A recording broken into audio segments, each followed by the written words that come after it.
It's Saturday. No, it's not Saturday. It's Friday. It's Friday. Good Friday. Good? Is it good? Yeah, You're here with me. Yeah, it's Yay, bad Friday. Yay, bad Friday. Mark 4 1.8T. Previous video was just about the engine build and maybe a little bit of what was to come with it. This is part 2. Obviously, you're here. We're going to go through the transmission, go through some more of the parts that are going on this thing, and start hopefully getting the engine back in the car. So let's get to it. All right, so now, as you would have seen in the last video, I got the transmission already pulled apart. There was a broken shifter fork in this, which is a very common thing on the early O2Ms. Basically, as you can see, they're like a brass fork, and you shift them hard and they break. Easy as that. So this is getting, oops, sorry about the noise. This is getting upgraded shifter forks, which I don't think I have laid out on the table yet. And it is getting upgraded differential. So this is a Pelican differential. We do have the ring gear, everything already drilled off. I didn't film any of that. It's just a huge mess and a bunch of time drilling all this stuff out. So that's all done. So we got to get the ring gear and the bearings and everything put on the new diff, and then we can start reassembling. We did clean up the case and everything, as you'll see. So it looks fresh now. So let's get to putting this thing back together. Bearings, ring gear first, reassembly. Okay, so we got the transmission apart. It's all been since cleaned. It's actually had a nice spritz of paint on it, so it's looking fresh again. We've already gone through, I didn't film any of this because it's a little bit tedious, and shimmed it and did the preload on the differential. As mentioned, I think in the previous video right at the end, the shifter fork broke in this one, and he had already gotten upgraded shifter forks for it. So now it's time to put it all back together. It's ready now to actually be assembled. The races have been swapped out, new bearings, everything's been done. Preload's been set, new shims, all that has been done already on the case, and it's time to reassemble.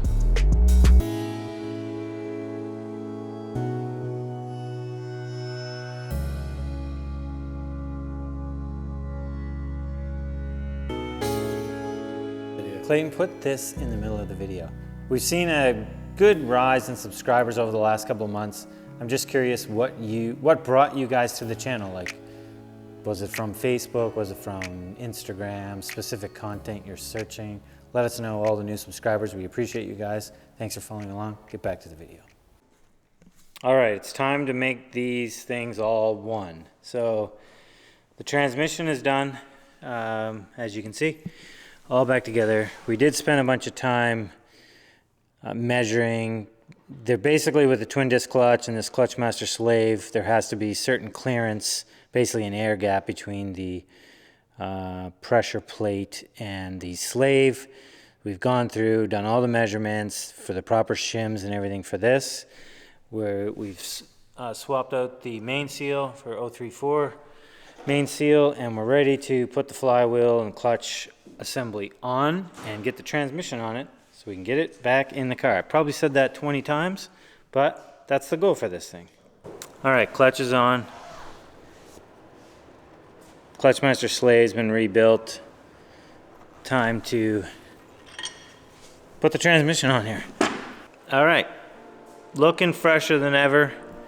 It's now time to put it in the car. We got a few engines in the way, and we got to get rid of this second transmission out of here. But very shortly, it's going to be resting back in its home.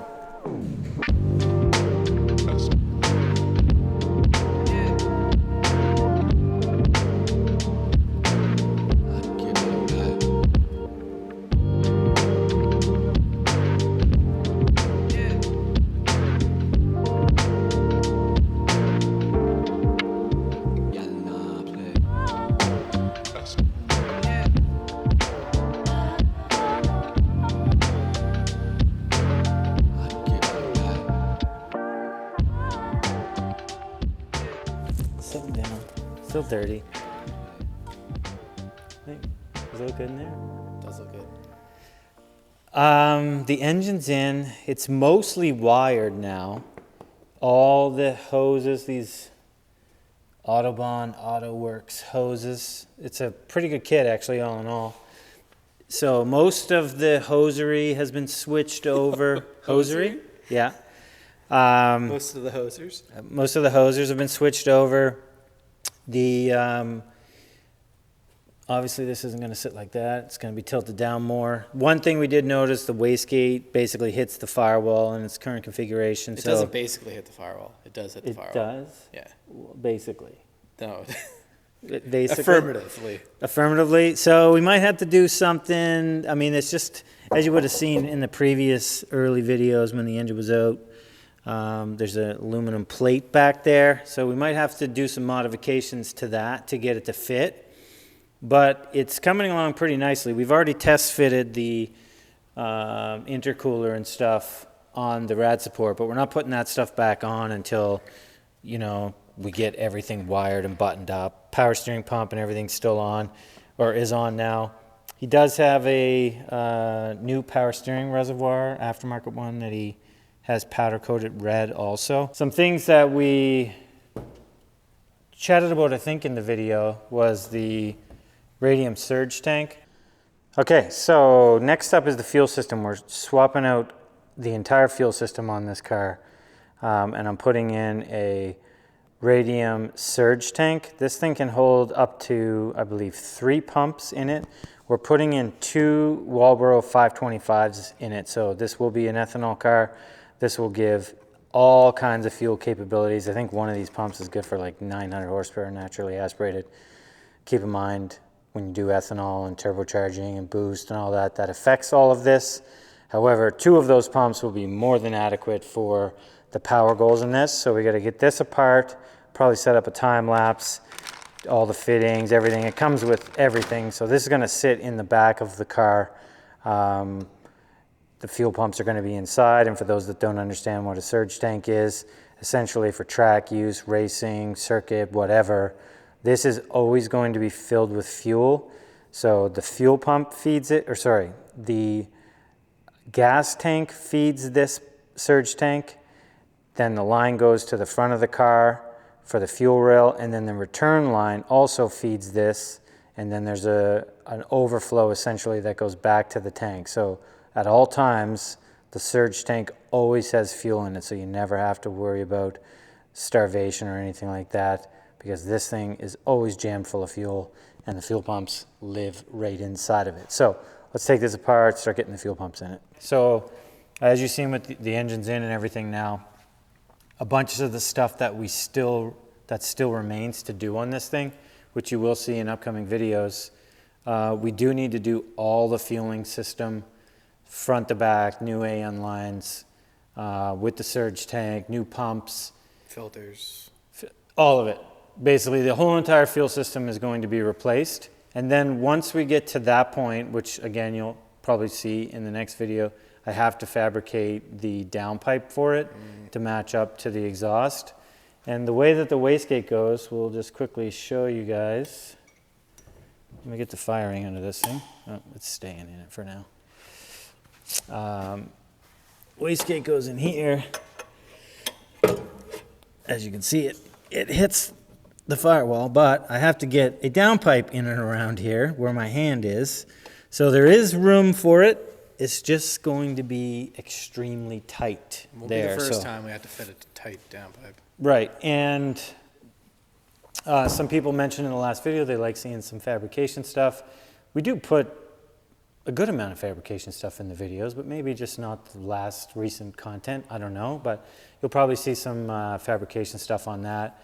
And I'm assuming I'm going to have to modify some of the charge pipes and stuff, but we won't know until we get to that point. Clayton, what am I forgetting with this 20th anniversary? Oh, I know what I'm forgetting. We have to do all the fueling, as I mentioned, but we're also putting this thing on ECU Master EMU Black. So that full standalone setup's coming on it. And again, ethanol tune. Clayton, this was one of the other things that we got to do. I forgot there was even a catch can here for it. So we got to run the catch can lines. Some of this stuff's going to come out. Breather. I think there's already a breather underneath there from the block. I think this goes right in here somewhere. It's gonna look pretty fly. So we're getting closer to the point of firing this up, as again, we still got lots to do, but we wanted to give you guys a little bit of an update on where things sit with it. If you guys have any questions or comment, ask below. Clayton, anything this time? No. Nothing? Downpipes can be fun to make. And is that going to be the next video? Downpipe and stuff on this? Like not the next video, but the next video on this? Next video on this car should be, yeah, downpipe, probably plug it in the standalone, get the front end on. A little bit more in depth than this one. A little bit more in depth. So yeah, if you have any questions or comments, ask below. Thanks for everybody for supporting the channel. See you in the next video. You're firing it on too early. I'm not ready. That one's coming. It's already here. Well, it's coming to the channel again. It's been on the channel before. Mark 6 GTI Boss 500 kit. We did upgraded connecting rods. Filmed it a while ago, but we didn't do a video on it because we wanted to wait till it came back on the dyno. Sorry. The original video's on the channel, but we filmed the engine build and stuff a while ago. It's going on the dyno this week. Trying to make some more horsepower. Bunch of water meth, direct port. Stay tuned for that one.